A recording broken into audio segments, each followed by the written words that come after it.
we are refinancing our home. When is the best time to know when to maybe press a little bit harder or back off and hope for a callback? Take, for example, a homeowner who is refinancing, which does not necessarily mean they can't make a decision on the spot, but does that question make sense? Yes, it makes perfect sense. The first part of that question is, when does it make sense to press a little bit harder? The reality is, my experience in working with most contractors, it always makes sense to press a little bit harder. Why? Because most people aren't pressing at all. You know, the reality is effective sales is not about high pressure. It's about high service. And most people are not pressing at all. In fact, in most situations, our contractors are not even asking for the order formally even one time. They get to the end, they say, hey, what makes sense here? What system do you like? And the homeowner says, well, I like that one, but we got to think about it. And the contractor walks out. The reality is, you know, people have kind of a frustration threshold, right? And I guarantee you it's much higher than you think it is. You can press people. People are going to have every excuse in the world. Listen, it's very natural for homeowners to want to postpone the pain of making a decision. Think about it for a second. Tons of research, we've talked about this a lot, has demonstrated that our emotional pain centers become very active when we are faced with spending money. The same emotional pain centers that get active when your dog dies or your girlfriend leaves you, right? So it's very natural for people to want to postpone the pain, the emotional pain of spending money.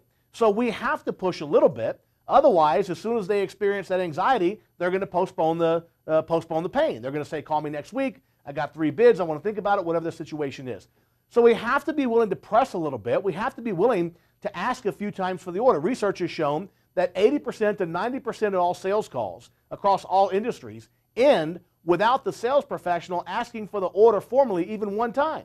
Research has also shown that most people don't say yes until they've been asked 3 or 4 times. So stop and think about that.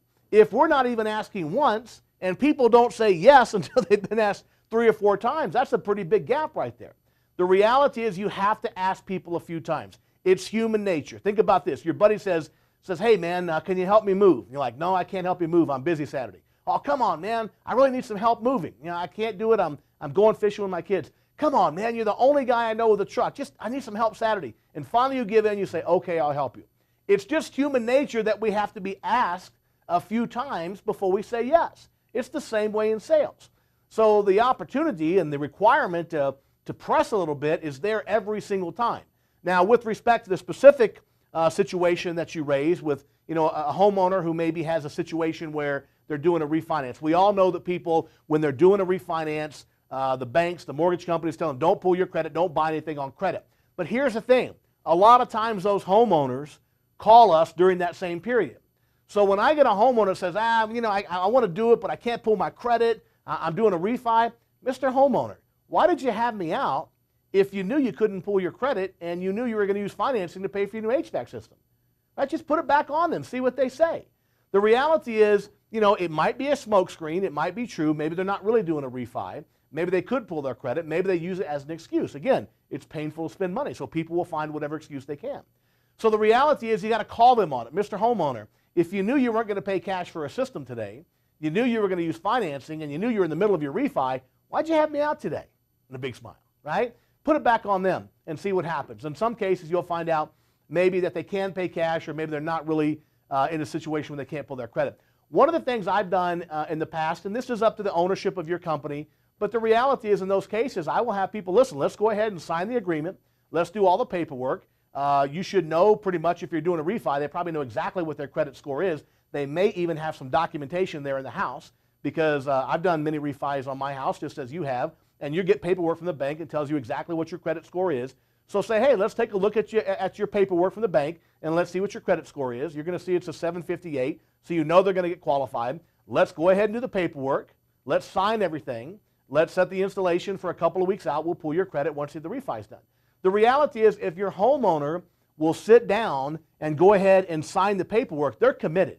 If they're kind of smoke screening you, they're not going to sign the paperwork. They're going to make some excuses. So your job is to remove every excuse, right? Remove every obstacle. Listen, we can run the credit after your refi. Let's look at your refi credit score. Let's do the paperwork. We'll get this set up for a few weeks out. If they're serious, they're going to sign. If they're not serious, then it's just a smoke screen, and they're just looking for a polite way to say no. So the reality is you have to be in a situation to where you remove all the obstacles, because at the end of the day, you got to get things done. You got to earn the business. Why? Because nothing happens till something gets sold, and people will find every excuse to postpone the purchasing decision.